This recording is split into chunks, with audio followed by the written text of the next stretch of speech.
In the last devlog I teased it already a little bit, but now it's time to make the very first boss fight. Welcome back, Nuggets! I'm back after taking a little time to stay in bed a whole week crying. I'm getting old. Anyway, I would love to finish this game before I roll over and die, so let's make that first boss fight. In the previous devlog, we saw what was the beginning of the first mini-boss battle. However, for the sake of this video and the OG Nuggets, let's take it all the way back to devlog number 8. The idea of having moving lasers be a level theme and having a boss fight that's centered around that has been in the works for a long time, and it all started with the make or break demo. I originally designed the boss as a static entity with energy cores popping in and out and lasers moving across the arena.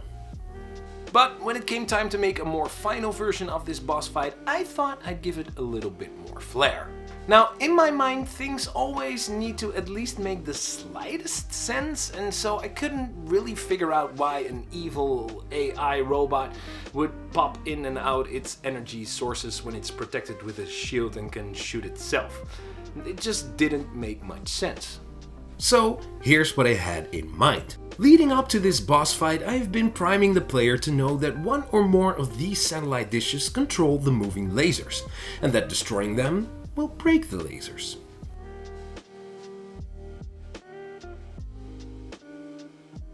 So let's say the boss spawns these dishes, which would activate a shield and a pattern of moving lasers. A player would then need to destroy these dishes to deactivate the lasers and break the shield to leave him vulnerable to attacks. Only for him to reboot and start the cycle all over until he is done. And to make it all a little bit more difficult, let's have him move around pooping laser bombs which fire circular lasers. Epic! Now, I'm a big believer of gameplay first, meaning that you first should prototype and test the gameplay first before you start making cool art designs and all other things, and so it was time to first create a rough version. In order to nail this thing down fast, I took parts of other enemies I already created and combined them into this giant robot. I then used all my learnings of state machines to set up the base code for codename Laser Guy. And because I could reuse most of the code from my other enemies, I had him walking about pretty quickly. And since I also already had the moving lasers, dishes, and ability to destroy objects, I was off to a fast and great start. One of the main challenges though I had was how Laser Guy would actually spawn in the dishes. And so, of course, as per usual, I spent an ungodly amount of time figuring out how to throw an object in a parabolic arc to an exact location. All to make it look like he was shooting the crates from his back to spawn in the dishes in that way. I also then threw in this nifty looking health bar to show that you're playing with the big boys. Great! Now let's have him poop laser bombs and we're off to a great start, but this, however, is where things got a little hacky. You would think making a circular laser was the hard part, but that was actually pretty simple with maths. Not that I did the math, I just copied it from the internet, but it gave me little problems. I talked about this a little in the previous video, but I reworked the moving lasers because they were pretty hard to place. I now use Unity's built-in line renderer to create the lasers, which does most of the hard work for me. I basically calculate the distance between 2 points, in this case referenced by the laser flies, and draw a line in between them with a number of vertices depending on the distance between those 2 points. Every frame I then give each vertex, other than the start and the end one, a random offset which makes the line jiggle and crackle like energy. Then I add a box collider over the length of the line, and whenever Carly hits that collider, she takes a damage. Slap an emissive material on it and Bob's your uncle. Now simply, instead of a line, draw a circle with say 20 vertices, and instead of every frame adding a wiggle, just redraw the circle a little bit bigger and make it expand outwards until after a few seconds you disable the laser.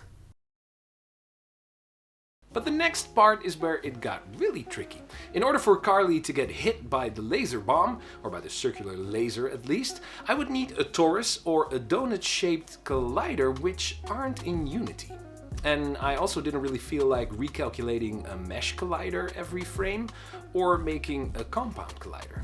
And also, just between you and me, the footage that you saw in the previous devlog of the circular laser bomb it didn't actually work there, so... What I usually do when I face a problem like this is spend a couple of days wasting time on a super overcomplicated solution, only to realize later that I'm a complete dumbass and I could have done it way simpler. Like in this case, I tried many different solutions, but in the end I was looking at the problem with the wrong mindset. I was trying to create a torus or a circular collider, but that's not what I needed. Carly can't be at two places at the same time, so the collider didn't need to be circular, it just needed to know where Carly was. And so in the end I fixed my problem by taking a simple box collider with a parent whose center was at the center of the bomb. I then moved that collider along with the expanding laser and have it rotate towards Carly all the time. A much simpler, faster and easier solution. Alright, so now with everything sorted, let's take this boss fight for a spin.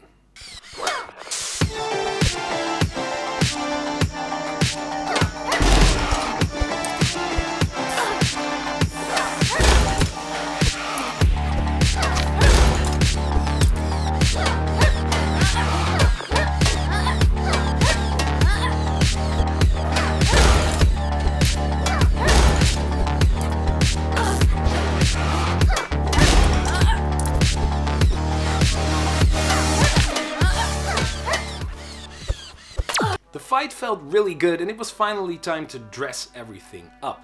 At this point I actually took a little break to take some time and really think about where I wanted to take this boss fight.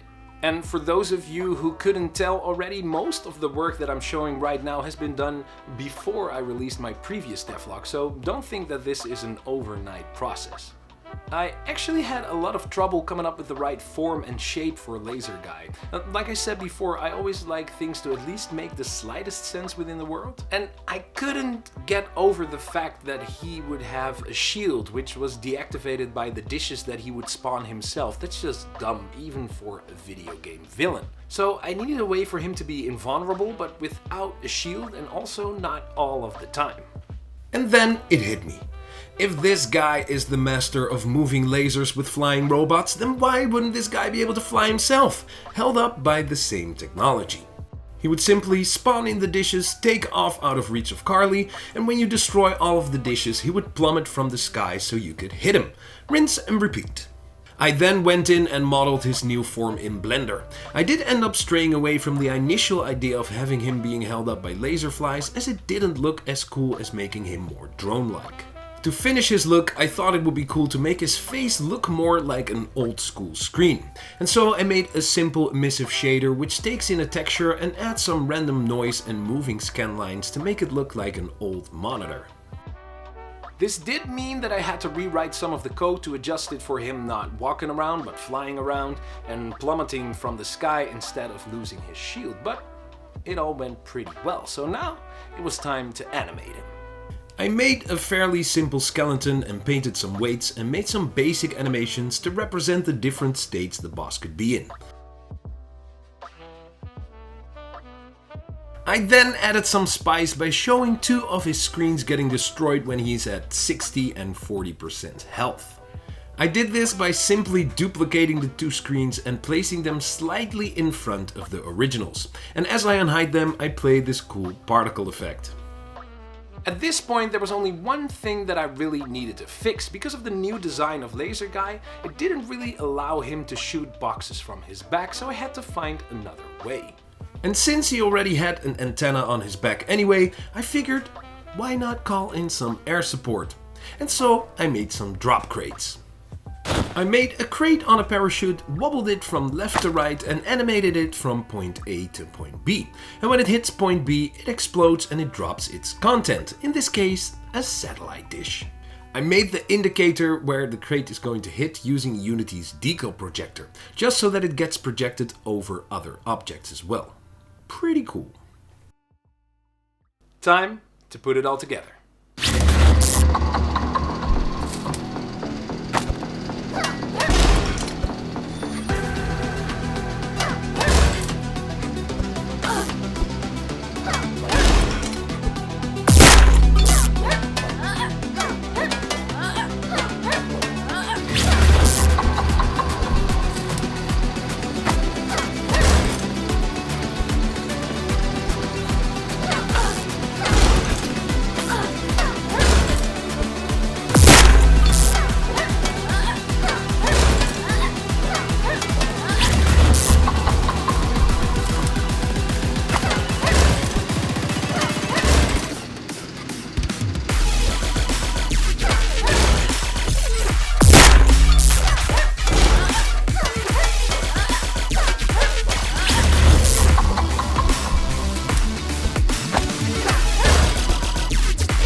So we have a boss fight. No. I don't know about you, but I cannot just drop a boss at the end of a level and expect people to care about him. I want to know where he's coming from. I want to know his story. I want to know what he's about. I want to know why I'm bashing in his skull to get his precious scrap. And so in part 2 of making a boss fight, we'll dive deep into Unity's timeline and create some cutscenes to bring everything together. So if you want to stick around for that, make sure you like this video and hit that subscribe button if you haven't already. And as always, thank you so much for watching, and I hope to see you in part 2.